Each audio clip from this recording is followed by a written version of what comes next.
Guys তোমরা দেখো এখন আমরা কোথায় যাচ্ছি। দীঘায়।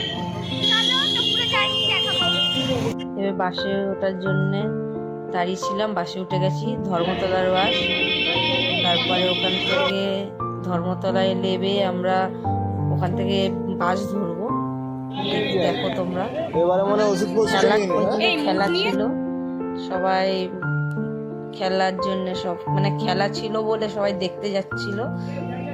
এই বাসটায় করে আমরা যাব, তোমরা দেখে নাও। বাসে করে গেছি, যখন খাবো সেটা দেখাবো আমরা কি খাচ্ছি, তারপর একটুখানি আমরা গল্প করার পর আমরা খাবো। তো গাইস তারপর মা আর বাবা মিলে গল্প করছিল, আমি ভিডিও করে দিচ্ছিলাম। এখন আমরা করব ডিনার। তো দেখো ডিনারে কি কি আছে, দেখো এটা কি বলো, এইটা আগে দেখে নাও, চিংড়ি মাছের মালাইকারি, এটা চিকেন, আর এইটা বলো রুটি।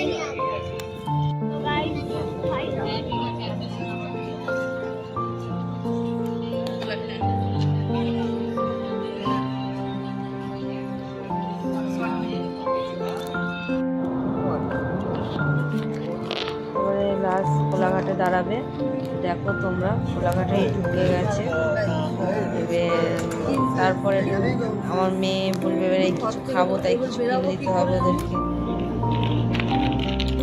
ফাইনালি কোলাঘাটে ঢুকে গেছি, এবার চিপস কিনে দিতে হচ্ছে, চিপস কিনে দিল।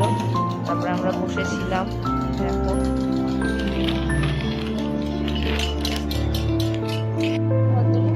ওইখানে গেছে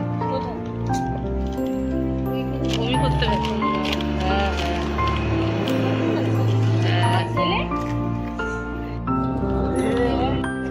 কোলাঘাট থেকে গাড়ি ছেড়ে দিল।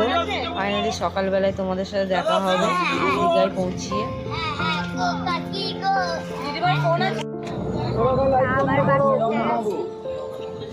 দীঘায় গাড়ি ঢুকিয়ে দিয়েছে, এবার নেমে যাব। 4টের সময় আমরা বাস থেকে নেমেছি, ওই পারে অটো করেছি, অটো করে রুমে যাব। মানে রুম ওরা খুঁজে দেবে আমাদেরকে, বলছে পেয়ে যাবে রুম, তাই জন্য ওদের সাথে আমরা যাচ্ছি। অটো না টোটো করে যাচ্ছি। দীঘার জগন্নাথ মন্দিরটা দেখলাম, খুবই সুন্দর লাগছে দেখতে। ভোরবেলায় 4টের দিকে, 4টে না তখন না 5টা বাজে, খুবই সুন্দর লাগছে। এবার সমুদ্রে গিয়ে করবো তোমাদেরকে দেখাবো।